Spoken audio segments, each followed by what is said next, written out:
Something unprecedented happened in women's basketball last season, and it wasn't just another rookie making headlines. The numbers tell a story that even skeptics can't ignore. When Caitlin Clark stepped onto the WNBA court, viewership didn't just increase, it exploded. Games averaging over 1 million viewers became routine. To put that in perspective, that's a number the WNBA had chased for years. Cable networks that once buried women's games in late-night slots suddenly fought for prime time. This wasn't sentiment or goodwill from the league. This was pure business. Sponsors noticed. Advertisers took notice. Investors started asking questions. The infrastructure of professional women's basketball shifted in real time, and everyone in the sports world felt it. But here's what makes this moment truly significant. The numbers only tell half the story. Behind every statistic is a deeper transformation happening in how the sports industry values and invests in women's athletics. That's where things get interesting. The real story starts in the arenas themselves. Walk into a WNBA stadium during a Caitlin Clark game, and you'd see something that franchise owners had been dreaming about for decades. Sold-out crowds became the expectation, not the exception. Families were showing up. Young girls wearing Clark jerseys weren't hard to find. But more importantly, the demographic shifted dramatically. This wasn't just existing basketball fans checking out women's games. These were new viewers, people who'd never tuned into the WNBA before. People scrolling through TikTok, seeing highlights, and suddenly deciding they wanted to watch the full games. The social media engagement tells you everything you need to know about what changed. During the 2024 season, WNBA content dominated platforms in ways that seemed impossible just a year earlier. Highlight clips from Clark's games weren't niche basketball content anymore. They were competing with mainstream entertainment for attention. Trending hashtags, viral moments, TikTok compilations with millions of views. This is where cultural movements begin, not in boardrooms, not in marketing meetings. In the hands of millions of people deciding something is worth their time and attention. What's crucial here is understanding why this matters beyond entertainment. When viewership increases, networks pay attention. When networks pay attention, they invest more resources. When they invest more resources, production quality improves. Better camera work, better commentators, better overall presentation. That elevation in production value attracts even more viewers. It's a cycle that perpetuates itself, and Caitlin Clark triggered it. But the arena experience was just the beginning. Television viewership numbers revealed something remarkable. During Clark's rookie season, the WNBA saw viewership spikes that executives hadn't predicted. Games that would have drawn modest audiences suddenly pulled in numbers comparable to mid-tier NBA games. That's not just impressive, that's a fundamental shift in how the market values women's basketball. Networks began renegotiating broadcast deals. Cable companies that might have relegated women's games to secondary channels suddenly found themselves scrambling to get prime-time slots. The demographic data was equally telling. Nielsen ratings showed that Clark was attracting viewers aged 13 to 24 at rates the WNBA had never seen. Young women especially were tuning in at unprecedented numbers. But here's what's interesting. So were families. Parents watching with their kids. Grandparents discovering the league. This isn't a niche audience. This is mainstream America finally paying attention to women's basketball because one player made it impossible to ignore. Mainstream media coverage exploded simultaneously. Sports journalists who'd previously given women's basketball minimal attention suddenly found themselves covering the WNBA regularly. National Sports shows dedicated segments to Clark that went beyond the typical women's sports sidebar treatment. She wasn't being covered because she was a woman athlete breaking barriers. She was being covered because she was genuinely compelling sports television. The distinction matters. When media treats something as obligatory representation, it feels performative. When they cover it because audiences demand it, the coverage becomes substantive and continuous. The merchandise side of things reflected this shift too. Clark jerseys and gear sold at velocities that shocked retailers. Online retailers experienced inventory shortages. This reveals something fundamental about modern fandom. People don't just want to watch. They want to participate. They want to wear the jersey, own the merchandise, signal their fandom publicly. That's the mark of a genuine cultural moment. What made this cultural shift particularly significant was its sustainability. These weren't one-off viral moments that faded quickly. Week after week, game after game, the interest remained elevated. That consistency is what changes industries. It's the difference between a meme and a movement. The WNBA had experienced brief spikes in attention before, usually around the All-Star game or playoffs. But this was different. This was sustained, momentum-building attention that showed no signs of stopping. By mid-season, it became clear that something fundamental had shifted in how Americans viewed women's professional basketball. The question wasn't whether Caitlin Clark was good enough to deserve attention. That was settled. The real question became, what does this mean for the future of the sport? And that question started attracting a very different kind of attention, not just from fans, but from serious money. Money follows attention, and attention had found Caitlin Clark in overwhelming amounts. What happened next illustrates exactly how sports economics work at the professional level. Within weeks of her WNBA debut, major corporations were competing to associate their brands with her. These weren't small sponsorship deals or local partnerships. These were significant endorsement contracts from nationally recognized companies that had previously shown limited interest in WNBA players. The numbers tell a striking story. Clark's endorsement deals exceeded what most WNBA players had accumulated over entire careers. We're talking about contracts that represented real money, 7 figures in some cases. Nike, State Farm, Gatorade, and other major brands weren't just throwing money at her because she was talented. They were investing because they recognized her as a cultural asset with genuine market value. These companies employ sophisticated analytics. They know exactly what audience they're reaching and what return on investment they can expect. When multiple Fortune 500 companies simultaneously decide to invest in an athlete, it's because their internal metrics show there's real money to be made. What made this particularly significant was the comparison point. Previous WNBA stars had earned endorsement deals, certainly, but the volume and size of offers coming Clark's way was demonstrably different. She was commanding endorsement rates that approached what some mid-tier NBA players received. For context, that's remarkable. The WNBA had never generated sufficient mainstream appeal to justify those kinds of investments before. Clark changed that calculation in a single season. The ripple effects were immediate and tangible. Other WNBA players began receiving better endorsement offers too, not because they suddenly became more talented, but because brands recognized that women's basketball now had mainstream visibility.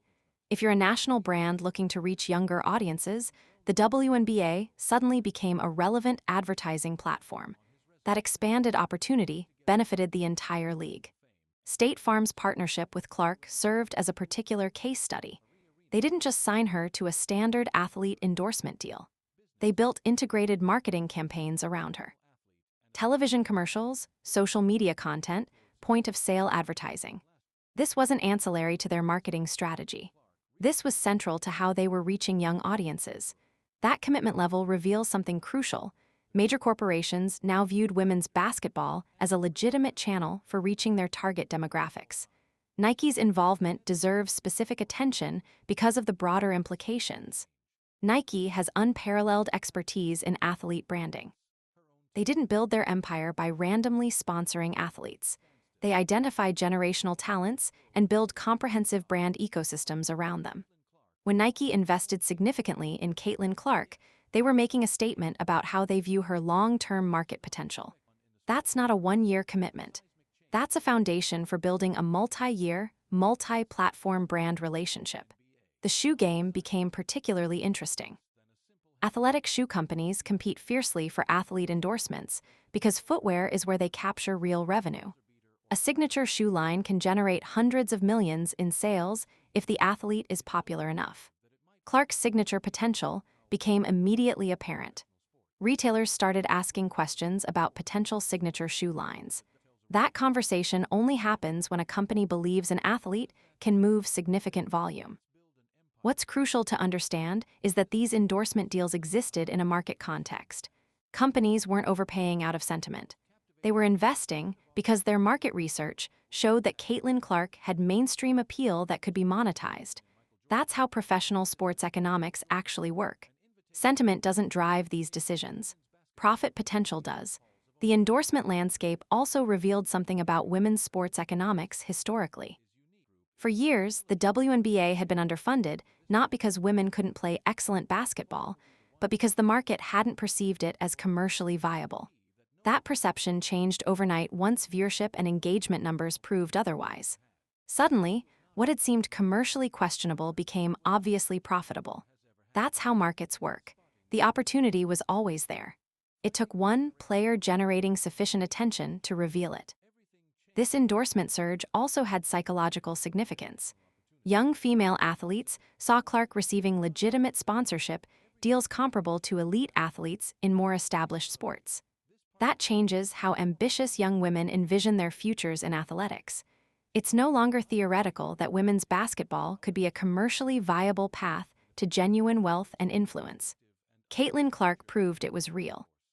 While Caitlin Clark was revolutionizing viewership numbers, Michael Jordan and the Jordan brand had been quietly building their own presence in women's basketball. This wasn't a new initiative that emerged in response to Clark's success. It was a longer-term strategic play that suddenly became much more relevant once the market for women's sports shifted. Jordan Brand's investment in women's sports represents something significant about how major corporations evaluate market opportunities. The Jordan brand isn't a charity. Every decision they make is driven by financial metrics and market positioning. When they increased their focus on women's basketball, it was because market analysts had identified a growing opportunity. That timing is worth noting. They were positioned perfectly to capitalize when Caitlin Clark created a surge in mainstream interest. The documented evidence of Jordan Brand's women's sports commitment is substantial. They've made financial commitments to women's basketball programs. They sponsor women's athletes across multiple sports. They've integrated women's sports into their broader marketing narratives. These aren't peripheral activities. They represent genuine business investments with expected returns. What makes Michael Jordan's involvement particularly interesting is his personal track record. Jordan didn't build his fortune just by being an excellent basketball player. He built an empire through strategic business decisions. He understood branding before most athletes even thought about it as a concept. He saw opportunities in footwear, apparel, and cultural influence. He built the Jordan brand into one of the most valuable athletic brands on the planet. That's not luck. That's strategic vision combined with excellent execution. His ownership stake in the Charlotte Hornets proved he understood the business side of professional sports beyond playing. He knew how to evaluate franchises, understand economics, and build organizational value. That experience is directly relevant to understanding why he might be interested in women's basketball at this particular moment. The economics are shifting in the sport's favor. The cultural cachet is increasing. The investment returns are becoming more attractive. From a pure business standpoint, this is exactly the kind of moment that attracts sophisticated investors. The infrastructure Jordan has built through the Jordan brand is also worth understanding. He has relationships with manufacturers, retailers, marketing experts, and media companies. He has expertise in building athlete brands from scratch. He knows how to create signature products, launch marketing campaigns, and build cultural narratives around athletes. All of these capabilities are directly applicable to building a women's basketball presence if he chose to increase his involvement. There's also the question of Jordan's business philosophy.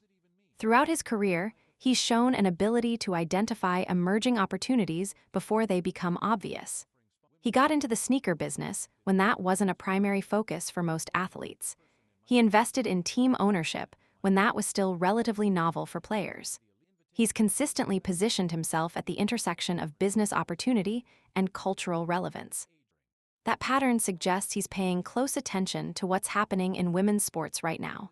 The timing of increased Jordan brand visibility in women's basketball, combined with Caitlin Clark's emergence, created a particular market moment. Suddenly, women's basketball represented genuine business opportunity. A player had emerged who could move merchandise, generate media coverage, and attract sponsors. An athlete brand owner, Jordan, had both the expertise and financial resources to capitalize on that opportunity. The infrastructure existed to build something substantial. Jordan's documented history with player development and brand building also matters. He hasn't just made money through the Jordan brand. He's built a company that continues generating revenue decades after his retirement. That kind of longevity requires strategic vision.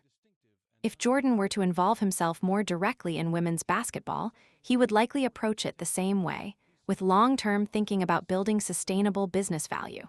The business case for Jordan Brand increased involvement in women's basketball is also straightforward. The market is growing. Viewership is increasing.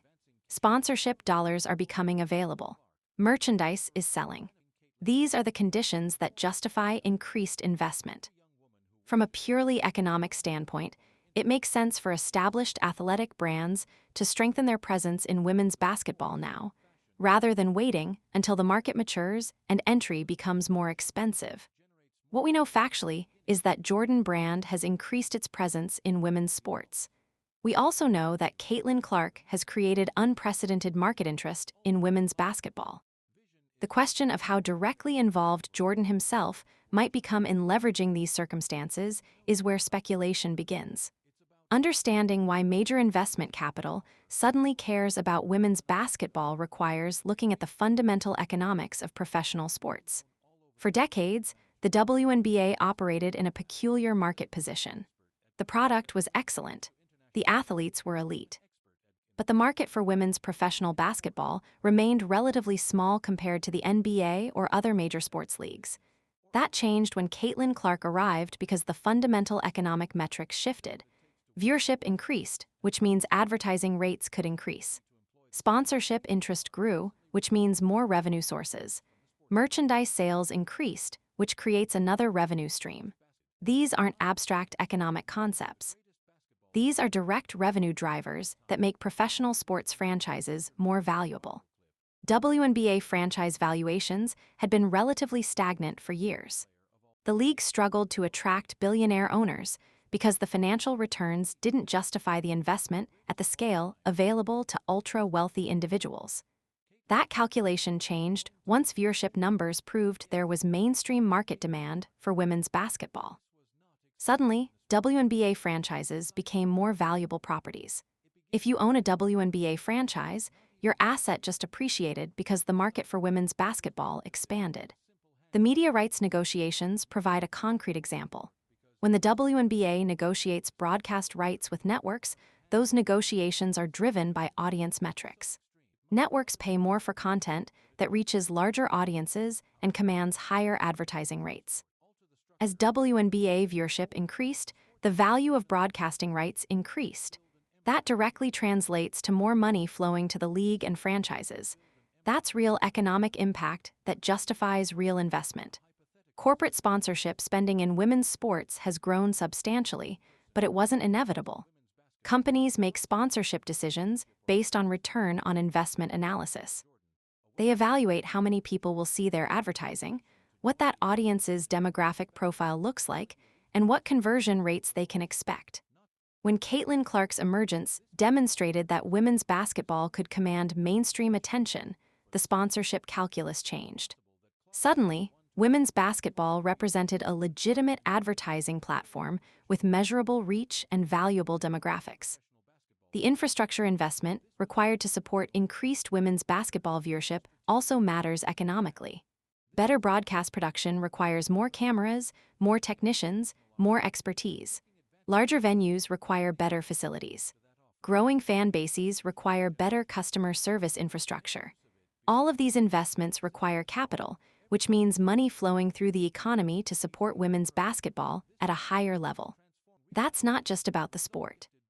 That's about an entire ecosystem beginning to invest in women's basketball as a legitimate long-term business.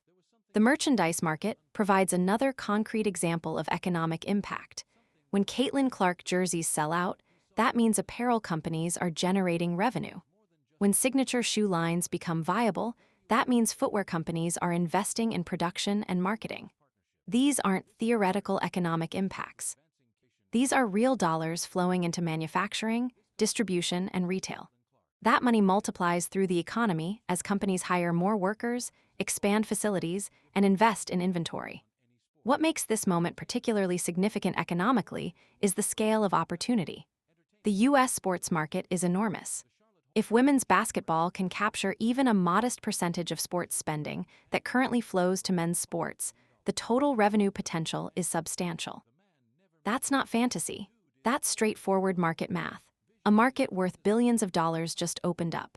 Major investors recognize that opportunity. The comparison to other growth markets is instructive. When new sports or leagues demonstrate they can attract mainstream audiences, investment capital floods in. Think about how soccer has grown in America over recent decades. Think about how MLS franchises have become increasingly valuable. The same dynamic is now playing out in women's basketball, but accelerated. Instead of gradual growth over decades, Caitlin Clark created rapid market transformation in a single season. That fast growth attracts even more aggressive investment. There's also the question of international opportunity. Women's basketball has global appeal. If the American market for women's basketball expands substantially, that creates opportunities for international business partnerships, global media rights, and worldwide sponsorship deals. That increases the total addressable market for anyone investing in women's basketball. That's why major global brands care about what's happening in American women's basketball. The economic opportunity extends far beyond the U.S. The financial services sector has also taken notice. When venture capital and private equity firms see growing markets with real profit potential, they begin analyzing how to position themselves for opportunity. Some of the smartest money in the world is actively analyzing women's basketball economics right now. That capital has a way of finding good investments and accelerating growth. That's how industries scale. The simple economic reality is this. For decades, women's basketball couldn't attract major investment capital because the market remained small. Caitlin Clark changed that by proving the market could be large. That single change in market perception is driving hundreds of millions in investment decisions across the sports industry. That's real economics, not sentiment. When discussing the future of professional sports, player ownership represents one of the most significant structural changes happening right now. To understand why this matters, you need to look at how player ownership actually functions in professional sports and why it's relevant to the women's basketball conversation. Player ownership exists in various forms across sports globally, though it's less common in American professional sports than in many international leagues. In European soccer, for example, player investment in clubs is more normalized. Some of the world's most successful soccer clubs have included player ownership stakes as part of compensation packages. That model demonstrates that player ownership can work alongside professional sports operations. It's not theoretically impossible. It's proven viable in other contexts. What's interesting about American professional sports is that player ownership has been relatively rare historically. This wasn't because it's economically impossible. It's because the league structures and ownership philosophies created barriers to player ownership. Team owners benefited from retaining full control, so they structured things to maintain that control. Player unions fought for better salaries and benefits, but ownership stakes weren't typically prioritized. That's changing. Some NBA players own pieces of teams. LeBron James has ownership stakes in sports properties. Magic Johnson transitioned from player to owner. These examples prove that player ownership is viable in major American sports, but these are exceptions to the general rule. Most professional athletes in the NBA don't have ownership stakes in the teams they play for. Most aren't positioned to acquire ownership after their playing careers. That's by design. League structures favor established owners over player investors. The structural question of why player ownership matters becomes clearer when you think about wealth accumulation and power dynamics. Athletes at the highest levels are generating enormous revenues for teams and leagues. Without ownership stakes, that wealth flows primarily to team owners and league management. Players capture salaries, which are substantial, but they don't participate in the wealth creation that happens through franchise appreciation, media rights growth, or merchandising. That's a wealth gap with significant implications. For women's basketball specifically, player ownership takes on additional significance. If a league is trying to establish itself as a legitimate professional sport generating long-term value, having athletes invested as owners creates alignment of interests. Players have incentive to make decisions that grow the league's long-term value, not just extract maximum salary in the short term. That's economically valuable for everyone involved. It creates stable, sustainable growth rather than extractive short-term thinking. There's also a precedent argument here worth understanding. When one elite player in a major league receives an ownership stake, it creates expectations among other elite players. If Caitlin Clark were offered ownership in a WNBA franchise, other top WNBA players would reasonably expect similar opportunities. That potentially transforms league structure. Suddenly, you're moving from a model where billionaires own teams and employ players toward a model where elite players have equity stakes. That's structurally different. The wealth-building implications are substantial. Owning a sports franchise is historically one of the most reliable ways to build generational wealth. Franchise values appreciate over time. They generate consistent revenue. They provide tax advantages. They're leverageable financial assets. When professional athletes can participate in franchise ownership, they position themselves to build wealth that extends far beyond their playing careers. That's potentially life-changing across generations. For young female athletes watching the WNBA, this becomes particularly significant. If ownership becomes a possibility, it changes how young women think about professional sports careers. It's not just about playing and earning a salary. It's about building business empires. It's about wealth generation and financial independence. That's a different proposition than traditional athlete salary compensation, and it attracts different kinds of ambitious athletes. The regulatory question also matters. WNBA ownership structures are governed by league rules and regulations. If the league wanted to expand player ownership opportunities, it could do so. It's not a legal or regulatory barrier. It's a structural choice. That means player ownership in the WNBA becomes possible whenever current ownership decides it's in their interest to allow it. The question isn't whether it's possible. It's whether they'll choose to allow it. There's also a competitive dynamic worth considering. If the WNBA began allowing player ownership stakes and the NBA didn't, that could make WNBA franchises more attractive to elite athletes. That's leverage the league could use to attract talent. Alternatively, if the NBA saw the WNBA implementing player ownership, it might motivate them to expand player ownership opportunities in their own league. These decisions can cascade across professional sports. The fundamental point is this: player ownership has real precedent in professional sports globally. It's proven economically viable. It creates beneficial alignment of interests. For women's basketball specifically, it could represent a structural advantage in attracting and retaining elite talent. Whether any particular player actually receives an ownership stake is a separate question from whether the model itself has proven merit. It does. This is the moment where we need to be completely clear about something important. Everything discussed so far in this script is based on documented facts, verified information, and publicly available data. Caitlin Clark's viewership numbers are real. Her endorsement deals are real. WNBA franchise valuations have genuinely increased. Player ownership is a proven model in other sports. These are facts you can verify independently. What we're about to discuss shifts the conversation in an important direction. We're moving from verified information into the territory of what could potentially happen. This is a crucial distinction because it changes how you should evaluate the information. Speculation is valuable when it's clearly labeled as such. It helps us think through possibilities and probabilities, but it's not fact, and it's important to understand the difference. Here's what we know factually about Michael Jordan and women's basketball involvement. Jordan Brand has increased its presence in women's sports. This is documented. They've made business investments. They've sponsored athletes. They've integrated women's sports into their marketing.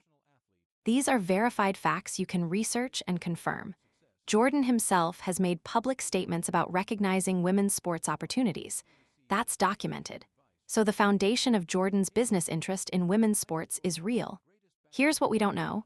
We don't know whether Michael Jordan has made any specific offer to Caitlin Clark regarding team ownership. We don't know whether discussions have occurred. We don't know whether any binding agreements exist. None of that has been publicly confirmed by Jordan, Clark, their representatives, or any credible news sources.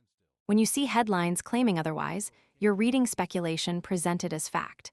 That's exactly what we want to avoid here. What we can reasonably speculate about is why this idea circulates and what conditions would need to exist for it to become real. The speculation has appeal because it's logical. Jordan has the financial resources to acquire a WNBA franchise. He has the business expertise to run one. Caitlin Clark has proven she's a transformational asset for the league. The economics increasingly support major investment in women's basketball. These factors create a plausible scenario where Jordan might become involved in women's basketball ownership. That's not proof anything is happening. That's analysis of why people speculate about it. The timing question matters here. If we were having this conversation 5 years ago, the idea of a billionaire investing in women's basketball ownership might have seemed silly. Market conditions didn't support it, but market conditions have fundamentally changed. That changes the probability calculus. An opportunity that didn't exist before might exist now. That's why speculation about it circulates now, when it wouldn't have before. What would need to happen for the rumor to become reality? Several things would need to align. First, a WNBA franchise would need to be available for sale. Franchises don't change hands constantly. You have to wait for opportunity. Second, Michael Jordan would need to decide that increasing his women's basketball involvement is a priority for him. That's a personal business decision he'd have to make. Third, Caitlin Clark would need to be interested in player ownership as part of her compensation or career path. She'd have to want it. These are all possible, but they're not confirmed to be happening. The gap between it could happen and it is happening is enormous, and it's important we respect that gap. Lots of things in business could happen. Most of them don't. The fact that something is plausible doesn't make it actual. The fact that someone has the financial resources doesn't mean they'll deploy those resources in a particular way. We have to distinguish between analysis of possibility and confirmation of reality. Here's why this matters practically. There's a lot of noise in sports media. Rumors circulate constantly. Some are grounded in actual reporting and confirmed sources. Others are pure speculation. Some fall somewhere in between. When you're consuming sports information, it's valuable to develop the skill of recognizing the difference. That means looking for sourcing. Are there named sources? Is it attributed reporting or anonymous speculation? Has anyone official confirmed it? These questions help you evaluate credibility. The women's basketball ecosystem is changing genuinely and measurably. That's documented. The question of whether Michael Jordan will invest in that change in specific ways remains unknown. Both things are true simultaneously. The landscape is transforming. The specifics of who will invest and how remain to be determined. Being clear about that distinction is crucial. It lets you stay informed about genuine market changes while avoiding being misled by unconfirmed speculation. Regardless of whether any specific ownership offer materializes, something fundamental has already shifted in women's sports economics. Caitlin Clark didn't just become an excellent WNBA player. She proved that women's professional basketball could command mainstream attention and generate real profit. That changes everything. The implications extend far beyond one sport. Young female athletes now see a genuine pathway to building wealth and influence through professional basketball. Sponsors now understand women's sports can deliver return on investment. Networks now recognize women's basketball as viable content. Investors now see opportunity where they saw risk before. Whether Jordan participates in ownership or not, a new era has begun. Women's sports will never again be relegated to second-class status in the market. Caitlin Clark ensured that. The economic force she's unleashed is transforming professional sports in real time. That's not speculation. That's observable reality. And it will continue reshaping the landscape for decades to come.